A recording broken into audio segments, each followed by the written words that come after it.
இலவசம் எவ்வளவு பெரிய ஆபத்துன்னு தெரியுமா?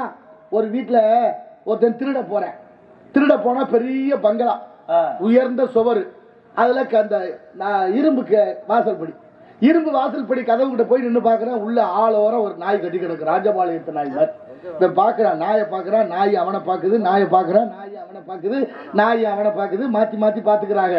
அவனா பேசாம நிக்குது. முடிவு பண்ணிட்டேன், வேற்று மனிதனை பார்த்தா நாய் நேரம் குலைச்சிருக்கணுமே, குறைக்கல. அப்ப நல்ல நாயாத்தான் இருக்கும் போல இருந்து கதவுல ஏறி அந்த பக்கமா குதிச்சேன். இப்பவும் நாய் அவனை பாக்குது, அவன் நாயை பாக்குறான், ரெண்டு பேரும் பாத்துக்கிறான், எந்த சத்தமும் இல்லை. ரொம்ப சந்தோஷம். கிட்ட போனேன், நாயும் பேசாம நிக்குது, அவனும் பேசாம நின்னேன்.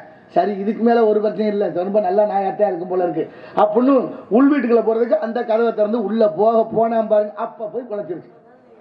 நாய் குறைச்ச உடனே பதறிட்டேன். இவ்வளவு நேரம் பேசாம இருந்த படுவாய் போய் நாய் இப்ப போய் குறைக்குது அப்படின்னு வேகம் வந்து, என்ன பிரச்சனை உனக்கு அப்படின்னு சத்தம் போட்டு மடியில இருந்து ஒரு ரொட்டி துண்டை எடுத்து போட்டேன். படக்குன்னு அந்த ரொட்டி துண்டை வாங்கி சாப்பிட மாட்டேன். ரொட்டி துண்டை போட்டா பாருங்க, அது சாப்பிடல. திங்க வேண்டியான ஏன் கத்துற அப்படின்னா, நாய் சொல்லுது, நான் இந்த வீட்டுக்கு சொந்தக்காரன் போல ஏதோ வழி தெரியாம இருட்டுக்களை வந்துட்டேன். சரி, வந்தா வரட்டும், இருக்கட்டும் நினைச்சேன். எப்ப நீ எனக்கு ரொட்டி துண்டை போட்டியோ அப்பவே முடிவு பண்ணிட்டேன், நீ வந்து திருட வந்தவன், நீ சொந்தக்காரன் இல்ல.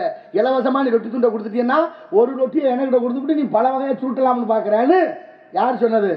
நாய் சொல்லிச்சான். நாய்க்கு 5 அறிவு, நமக்கெல்லாம் 6 அறிவு இருக்கு. 1000-2000க்கு ஆசைப்பட்டு எல்லாத்தையும் அடமானம் வச்சுட்டு கேரளாவில் ஓட்டுக்கு பணம் கொடுத்தா விளக்க மாத்தாலே விரட்டி அடிக்கிறாங்க அங்க பொம்பளை ஆளுங்க. கேரளாவில் கேள்விப்பட்டிருக்கீங்களா? ஆமா.